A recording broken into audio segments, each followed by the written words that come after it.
So here you can see my friend and pasture partner Jim arriving with his cattle trailer. He managed to get 16 head into each load. I said earlier we're going to have 43, it's actually 53 that we're going to have, or we do have now actually, and Jim is bringing these cattle from a barn. They were born in the fall, so this is all new to them.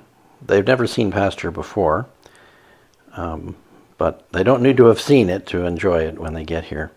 And if you look closely in the middle, I'm just walking out there, opening up the gate for him to go in. If you look at the top of the screen, you can just catch a little bit of some of the cattle that are here already.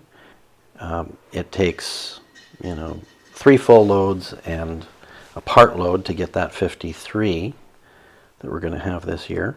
Leaves are about half out at this stage, which is usually the time when the grass is long enough to start pasturing. That's one thing, you don't want to put the cattle out too soon. You want the grass to have a chance to have started growing, and also the soil to be dry enough so that they're not punching up the pasture and killing a lot of plants unnecessarily. Our pasture has dried out much more quickly this year because a couple of years ago we had some tile drainage installed. That's going to make a big difference. That is making a big difference already.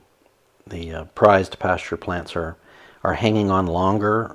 They're not dying out in the winter because they're submerged in water from all those fall rains, and then things grow better. You can also get the cattle out on the land sooner because it dries out more quickly too.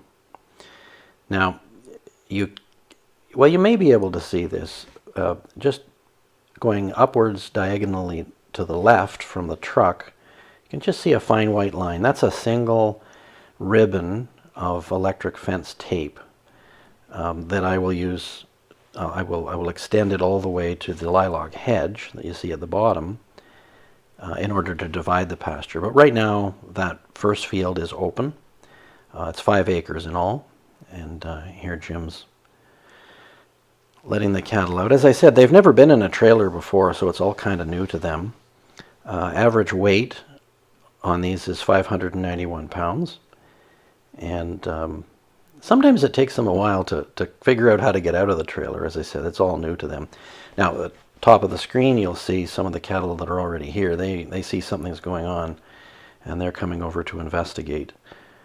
Whenever you put cattle on pasture like this, it takes them a few days to get settled down. Cattle are sensitive creatures, really. Sensitive and wary. So you have to earn their trust. I'll go out and inspect them with a bucket of grain. They'll come to associate me with grain, so they won't run from me once they get to know me. An interesting thing here, that corner of the first field where they're gathering now, it's very common for cattle to come off the trailer and go to that corner and just kind of sit there and figure out what's going on.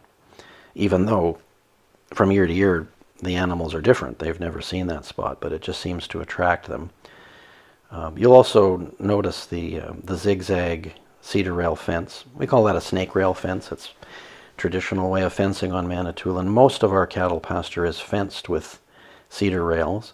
I have learned over the years to put a single electric wire on both sides of that fence too, just as an added deterrent so the cattle won't rub up against the fence.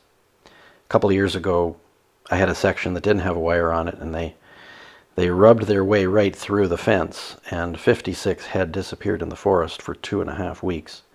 I mean, that's over $100,000 worth of cattle, so that was an interesting time. I searched for them diligently, never found them, never saw them for 2.5 weeks, although I did see signs of them. Some of them were 5, 6 kilometers away, some down by the Lake Huron shoreline, other ones were by a swamp. But thank goodness, one night, they just all showed up again.